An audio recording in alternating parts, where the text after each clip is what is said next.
Brought to you by Kuku FM in association with Infinix. Infinix पर very good offer मिला है. You can't bear to miss it.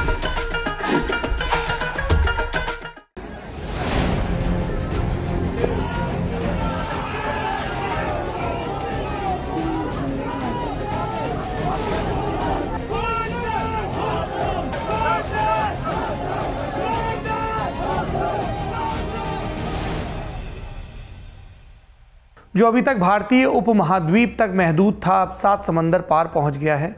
ऐसा माना जाता था कि धर्म के नाम पर उद्दंडता, सांप्रदायिक नारेबाजी और धार्मिक प्रतीकों पर हमला, ऐसी घटनाएं अल्प विकसित देश और विकासशील देशों का एकाधिकार हैं।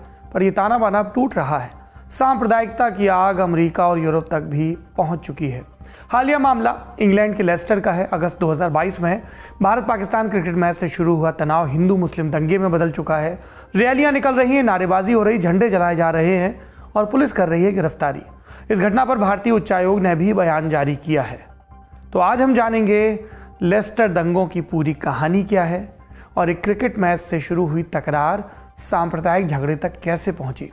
इसके बाद सुनेंगे ड्रग किंग की कहानी, जो एक वक्त अमेरिका का चहेता था, फिर समीकरण बदले और वो अमेरिका का सबसे बड़ा दुश्मन हो गया। उस पर मुकदमा चल रहा है, आजीवन कारावास की सज़ा है। पर अब ऐसा क्या हुआ कि अमेरिका को उसे जेल से रिहा करना पड़ेगा। ये सब विस्तार से आप जानेंगे। नमस्ते, मेरा नाम सौरभ द्विवेदी है और ये है लल्लन टॉप का अंतर्राष्ट्रीय प्रसंगों से जुड़ा रोजाना का कार्यक्रम दुनियादारी। इस कार्यक्रम में हमारे सहयोगी हैं कुकू FM। ये एक ऑडियो बुक प्लेटफॉर्म है। अगर आप इसका प्रीमियम सब्सक्रिप्शन लेंगे तो आपको 50% की छूट मिलेगी। इसके लिए आपको कोड डालना होगा LT50। अब खबर में दाखिल होते हैं। लेस्टर के दंगों पर बात करते हैं। इधर उधर से बहुत बात हो गई, सीधे सीधे बताते हैं कि इसकी कहानी दरअसल है क्या। सबसे पहले नक्शे पर प्लेस करिए इंग्लैंड को। यूरोपीय महाद्वीप के उत्तर पश्चिम में बसा है, यूनाइटेड किंगडम का हिस्सा है। इंग्लैंड की राजधानी लंदन से 165 किलोमीटर दूर लेस्टर शहर है, जिसका बार बार जिक्र हो रहा है। आबादी की बात करें तो यहाँ पर हिंदू और मुसलमान लगभग बराबर आबादी में हैं और सिखों की भी ठीक ठाक संख्या है। अब खबर में ये क्यों है? दंगे की खबर के चलते। पर इसकी बैकग्राउंड क्या है? 27 अगस्त 2022 को UAE में एशिया कप क्रिकेट टूर्नामेंट शुरू हुआ। 28 अगस्त को भारत और पाकिस्तान के बीच मैच हुआ। इस मैच में भारत ने पाकिस्तान को 5 विकेट से हराया। इस मैच की तासीर पूरी दुनिया को पता है कैसी होती है। हार जीत से इतर भी लोग बहुत कुछ दांव पर लगा देते हैं। टीवी तोड़ने और सोशल मीडिया पर ट्रोलिंग जैसी घटनाएं तो आम दिनचर्या का हिस्सा होती हैं। लेकिन 28 अगस्त को मामला लेस्टर में सर से ऊपर निकल गया। वहां के बेलग्रेव इलाके में बड़ी स्क्रीन पर मैच चल रहा था। देखने वालों में भारत पाकिस्तान दोनों मुल्क के लोग। अचानक किसी बात पर तकरार हुई, फिर कुछ लोगों ने मिलकर एक शख्स की पिटाई कर दी, उसकी टी-शर्ट फाड़ दी और घटना का वीडियो भी बना। इस वीडियो में पाकिस्तान विरोधी नारे भी लगाए जा रहे थे। फिर ये वीडियो लोकल व्हाट्सएप ग्रुप्स में वायरल हो गया। स्थानीय न्यूज वेबसाइट लेस्टरशायर लाइव की रिपोर्ट के मुताबिक मारपीट की घटना के बाद अधिकारियों ने चेतावनी जारी की और लोगों से कहा कि मैच के बाद बेलग्रेव रोड के आसपास जाने से बचें। 28 अगस्त का मामला फिर शांत हो गया, लेकिन अपने पीछे एक चिंगारी छोड़ गया, जो कि सोशल मीडिया और व्हाट्सएप ग्रुप्स में भड़कती रही। दोनों पक्ष एक दूसरे पर हिंसा भड़काने का आरोप लगा रहे थे। धीमे धीमे इस तकरार में धर्म आ गया और फिर लेस्टर के अलग अलग हिस्सों में प्रदर्शन होने लगे, जमावड़ा होने लगा, नारेबाजी की घटनाएं होने लगी। रिपोर्ट्स हैं कि बाहर से भी कई लोग लेस्टर आए और उनका इरादा हिंसा को भड़काने का था। इसी बीच ब्रिटेन की हिंदू कम्युनिटी के व्हाट्सएप ग्रुप में एक वीडियो और वायरल हुआ। इसमें एक आदमी हिंदुओं की बहुलता वाले इलाके में तोड़फोड़ करता नजर आ रहा था, हाथ में चाकू था। वीडियो में यह भी दिखा कि उसके साथ आए दूसरे व्यक्ति ने घर में लगा भगवा झंडा निकाल कर फेंक दिया। इस वीडियो से लेस्टर के हिंदुओं में संदेश गया कि कुछ मुस्लिम गैंग जानबूझकर उनके समुदाय को निशाना बना रहे हैं और इसे रोकने के लिए एकजुट होना होगा। इसके बाद लेस्टर के हिंदू भी अपने आप को गुटों में, समूहों में तैयार करने लगे। जब ये बात मुस्लिमों को पता चली, तब उन्होंने भी ऐसी ही उलट गुटबाजी की। मुस्लिम पक्ष के कुछ कथित एक्टिविस्ट सोशल मीडिया में उकसावे वाली पोस्ट भी लिखने लगे। इसमें सिखों का भी जिक्र था। इन सोशल मीडिया पोस्ट में मुस्लिमों और सिखों को साथ बताया गया। दोनों पक्षों की तरफ से ये भड़काऊ और नफरती भाषण और सोशल मीडिया पोस्ट का सिलसिला चल रहा था। सोशल मीडिया ऐप्स पर संदेश वायरल किए जा रहे थे। पुलिस ने शुरुआत में तेजी से कार्रवाई की, कई लोगों को गिरफ्तार भी किया। तो लगा कि 12 सितंबर आते आते मामला शांत हो गया और फिर पुलिस ने भी ऑपरेशन बंद कर दिया। पर कुछ दिनों तक ये जो दिनचर्या पटरी पर लौटती दिख रही थी वो 17 सितंबर की शाम को फिर से उतर गई पटरी से। इस शाम लेस्टर के पुलिस हेडक्वार्टर में लगे टेलीफोन की घंटियां घनघनाने लगी। पुलिस को खबर मिली कि ईस्ट लेस्टर में 200 से ज़्यादा लोग इकट्ठा हो रहे हैं। इस जमावड़े की पहले से जानकारी नहीं थी। पुलिस मौके पर पहुंची तो वहां माहौल बिगड़ने लगा। लोग सांप्रदायिक नारे लगा रहे थे। कईयों के हाथ में शीशे की बोतलें थीं। वे बोतलों से एक दूसरे पर हमला कर रहे थे। कारों में तोड़फोड़ हो रही थी। जो वीडियो सामने आए उसमें हाथापाई और गुस्से से भरी बहस भी देखी और सुनी जा सकती है। और एक वीडियो में एक शख्स मंदिर के ऊपर चढ़कर झंडा फाड़ता भी दिख रहा है। ये तनाव 18 सितंबर को भी जारी रहा। फिर लेस्टर में एक्स्ट्रा पुलिस फोर्स की तैनाती की गई। क्वीन एलिजाबेथ के अंतिम संस्कार में शामिल पुलिस वालों को भी वापस बुलाया गया। पूरी तैयारी की मामला और न बिगड़े। अब तक 47 लोग गिरफ्तार किए जा चुके हैं। हिंसा में शामिल एक 20 साल के शख्स को 10 महीने की सजा भी सुना दी गई, पर यह पता नहीं चला कि उसका अपराध क्या था। पर स्पष्ट ये है कि हालिया मामले में ही उसे जेल रवाना किया गया। अब डिप्लोमेटिक चैनल में क्या हुआ? यूके में भारत के उच्चायोग ने हिंसा पर चिंता जताई, बयान जारी कर रोकने हिंसा को और प्रभावित लोगों को सुरक्षा मुहैया कराने की अपील की। और ताज़ा हालात क्या हैं लेस्टर के? 19 और 20 सितंबर को हालात सामान्य हैं।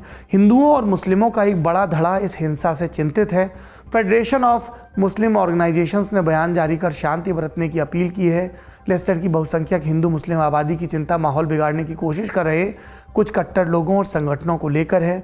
तो जो हिंदू संगठन है वहाँ के पुराने, वो भी शांति की अपील कर रहे हैं।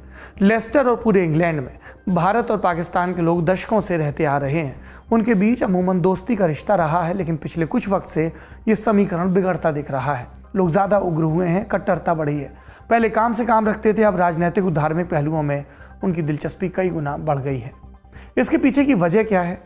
पहला, क्रिकेट की तकरार में बहुत कम लोग हिस्सेदार थे, लेकिन जब मामला धर्म तक पहुंचा तो दोनों तरफ के ज़्यादा से ज़्यादा लोग इसमें शामिल हो गए।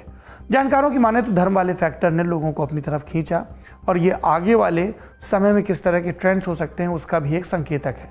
दूसरी वजह नए प्रवासियों से जुड़ी है। हालिया वक्त में भारत और पाकिस्तान में कट्टरता का ग्राफ ऊपर गया है। जो नए प्रवासी विदेश पहुंच रहे हैं वे यहाँ की कट्टरता और आक्रामकता साथ लेकर जा रहे हैं।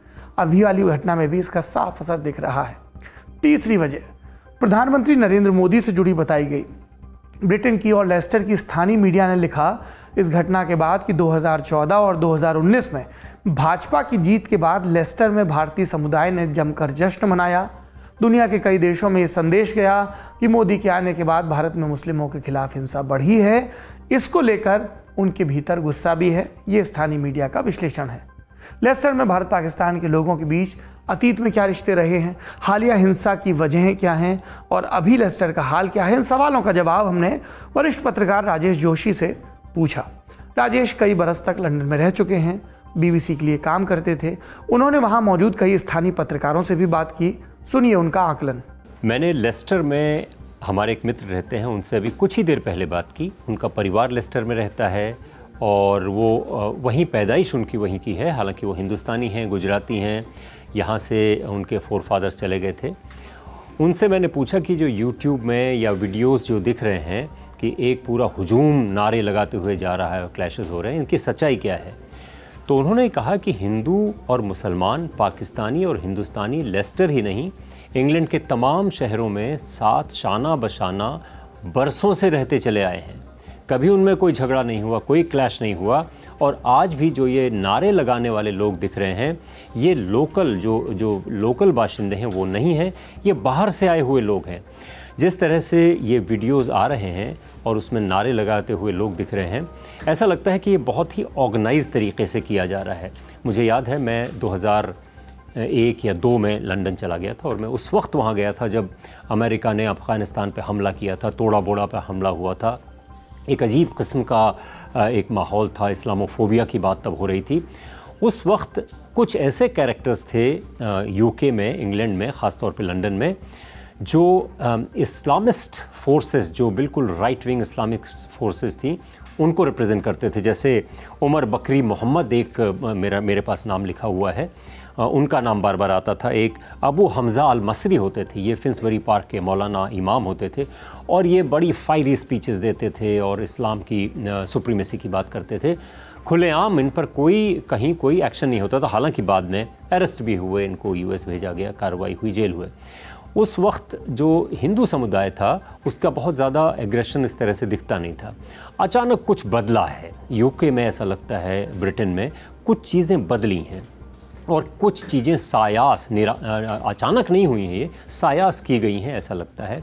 वरना क्या वजह है, जिस तरह की वीडियोज़ आ रहे हैं कि लेस्टर जैसे शहर में मुस्लिम एरियाज़ में इस तरह की रिपोर्ट्स भी आई हैं कि मुस्लिम एरियाज़ में नारे लगाते हुए जो लोग जा रहे हैं वो नकाब पहने हुए, यानी अपने हुडीज़ हैं वो अपना हुड से उन्होंने अपनी पहचान छुपा रखी है। मैंने एक और वहाँ पत्रकार हैं लेस्टर से, मैं ही लंदन में रहती हैं लेकिन लेस्टर में गई थी, उनसे बात की। उन्होंने कहा दोनों तरफ हिंदू और मुसलमान दोनों में बड़ी चिंता है, जो लोकल कम्युनिटी है उनमें चिंता है, क्योंकि जो यंग लड़के लड़कियाँ इसमें शामिल हो रहे हैं किसी वजह से या उनको कन्विंस किया जा रहा है, अगर उनका कन्विक्शन हो गया उनका करियर तबाह हो जाएगा। तो ये जो चीज़ बदली है ये पूरी दुनिया में एक नया सिलसिला शुरू हुआ है, हिंदुस्तान में भी पाकिस्तान में भी, उसी का रिफ्लेक्शन लगता है। जो फोर्सेस ये कर रही हैं उनको मालूम है कि ये क्यों कर रही हैं। लेस्टर दंगों की कहानी यहीं तक। अब चलते हैं अफगानिस्तान। आपको अभी अपने स्क्रीन पर 3 तस्वीरें दिखेंगी। पहली तस्वीर माइक फ्रेरिक्स की है, मुल्क अमेरिका, काम सिविल इंजीनियरिंग। दूसरी तस्वीर में दिख रहा शख्स हाजी बशीर नूरजई है, मुल्क अफगानिस्तान और काम पूर्व ड्रग तस्कर। माइक और हाजी बशीर का संबंध आगे बताएंगे, पहले तीसरे आदमी के बारे में जान लीजिए। इनका नाम है हेनरी किसिंजर। इनका कनेक्शन भारत से भी है। 1971 के भारत पाकिस्तान युद्ध के दौरान किसिंजर अमेरिका के राष्ट्रीय सुरक्षा सलाहकार थे और उन्हीं की सलाह पर राष्ट्रपति रिचर्ड निक्सन ने पाकिस्तान की मदद के लिए यूएस आर्मी का 7वां बेड़ा रवाना किया था। आज की कहानी में किसिंजर का जिक्र क्यों? वजह है उनका एक चर्चित बयान। उन्होंने एक दफ़ा कहा था, it may be dangerous to be America's enemy but to be America's friend is fatal. यानी अमरीका से दुश्मनी मोल लेना खतरनाक हो सकता है लेकिन इससे दोस्ती गांठना भी जानलेवा है।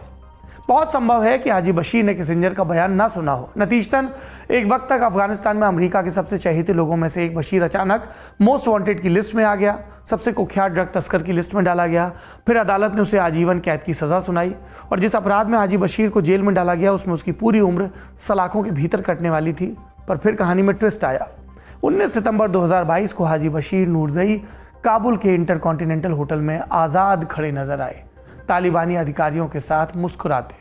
दूसरी तरफ अमेरिका में राष्ट्रपति जो बाइडेन शिकन में डूबे दिखे। उन्होंने कहा यह फैसला मुश्किल था। तो वजह क्या है? ये हुआ कैसे? हाजी बशीर नूरजई की कहानी है क्या और अमेरिका को घुटने क्यों टेकने पड़े? हाजी बशीर नूरजई 1961 में अफगानिस्तान के कंधार में पैदा हुआ। जैसे जैसे बड़ा हो रहा था अफगानिस्तान पर सोवियत संघ का असर बढ़ रहा था। बशीर आज़ाद अफगानिस्तान का हिमायती था। उसके मन में सोवियत के खिलाफ गुस्सा था।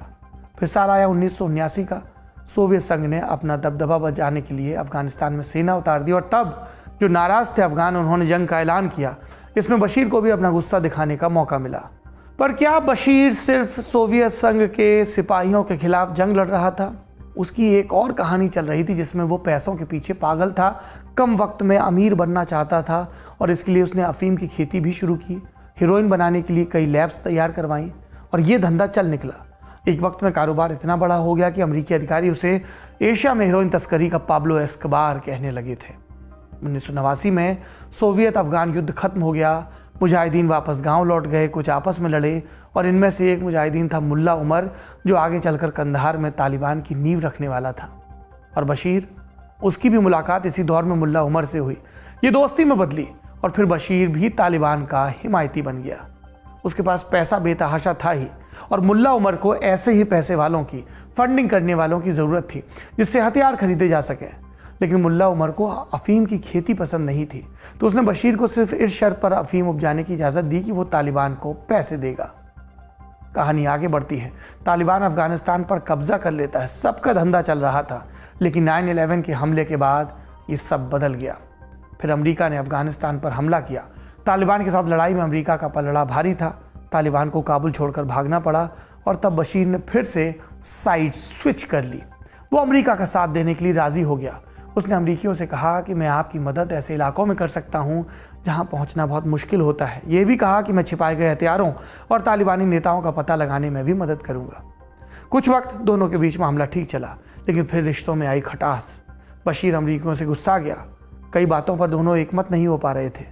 साल 2005 में बशीर न्यूयॉर्क जाता है और वहाँ पर हो जाती है उसकी गिरफ्तारी। केस चलता है। फिर 2008 में उसे नशीली दवाओं से संबंधित साजिश के आरोप में दोषी ठहरा दिया जाता है और 1 बरस बाद ताउम्र कैद की सज़ा सुनाई जाती है। तब यूएस जस्टिस डिपार्टमेंट के एक अधिकारी ने कहा था कि उसने अपने नशीले पदार्थों के व्यापार से तालिबान की मदद की। तालिबान के शासन से उस इलाके में दुनिया के कई खतरनाक आतंकी पैदा हुए और आज की सज़ा निश्चित रूप से बशीर के लंबे आपराधिक करियर का अंत है। पर बशीर की कहानी को अल्प विराम देते हैं, लौटेंगे इस पर। अब कहानी माइक फ्रेरिक्स की सुनाते हैं, जिनकी स्वैपिंग हुई। माइक फ्रेरिक्स अमेरिकी सिविल इंजीनियर हैं। माइक उस समय इंटरनेशनल लॉजिस्टिक सपोर्ट के डायरेक्टर थे। कंपनी के काम से अफगानिस्तान आना जाना लगा रहता था। अमेरिकी नौसेना में गोताखोर के रूप में भी काम कर चुके थे। 2020 की बात है, वो अफगानिस्तान में काम करने गए थे, पर 31 जनवरी 2020 को माइक अचानक से गायब हो गए। उनके फ़ोन को ट्रैक करने की कोशिश की गई तो पता चला कि लोकेशन एक गाँव की है। गाँव में छापा डाला गया तो माइक नहीं मिले। फिर खबर मिली कि माइक हक्कानी नेटवर्क के कब्जे में है। हक्कानी नेटवर्क तालिबान से जुड़ा है। इस नेटवर्क का मुखिया सिराजुद्दीन हक्कानी मौजूदा तालिबान सरकार में गृह मंत्री है। 2020 में अमेरिका और तालिबान ने शांति समझौता किया। अमेरिका तालिबान छोड़कर जाने के लिए राज़ी हो गया, लेकिन इस समझौते में कहीं भी माइक का जिक्र नहीं था। घर वाले नाराज़ हुए। जब तालिबान से पूछा कि माइक कहाँ है तो उसने कहा, हम नहीं जानते, कहीं भी हो, अफगानिस्तान में नहीं है।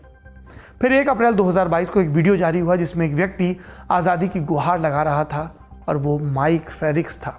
इस वीडियो के बाद माइक की चर्चा अमेरिका में फिर से शुरू हुई। अंदर खाने बातचीत का एक लंबा दौर चला।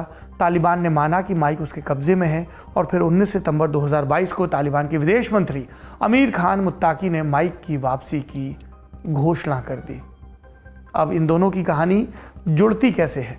दरअसल जिन 2 लोगों की कहानी हमने सुनाई वो एक दूसरे के देश में बंद थे। उनकी अदला बदली हुई। तालिबान ने माइक को अमेरिका के हवाले किया और अमेरिका ने हाजी बशीर को तालिबान को सौंपा। और इस मौके पर अमेरिकी राष्ट्रपति जो बाइडेन ने कहा कि फैसला मुश्किल था, लेकिन क्या ये मुश्किल फैसला गलत भी साबित होगा, ये तो समय के गर्भ में है।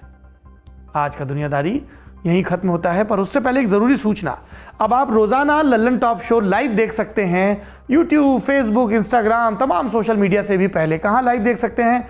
लल्लन टॉप के ऐप पर। तो फिर फटाक से डाउनलोड करिए, क्योंकि ऐप पर बहुत सारे नए फीचर्स भी आने वाले हैं, ऐसा हमको बताया गया है। शुभ रात्रि। मिटाने खबरों का गैप रोज रात 8 बजे आएगा Lallan top show live on app. Download करें लल्लन टॉप ऐप।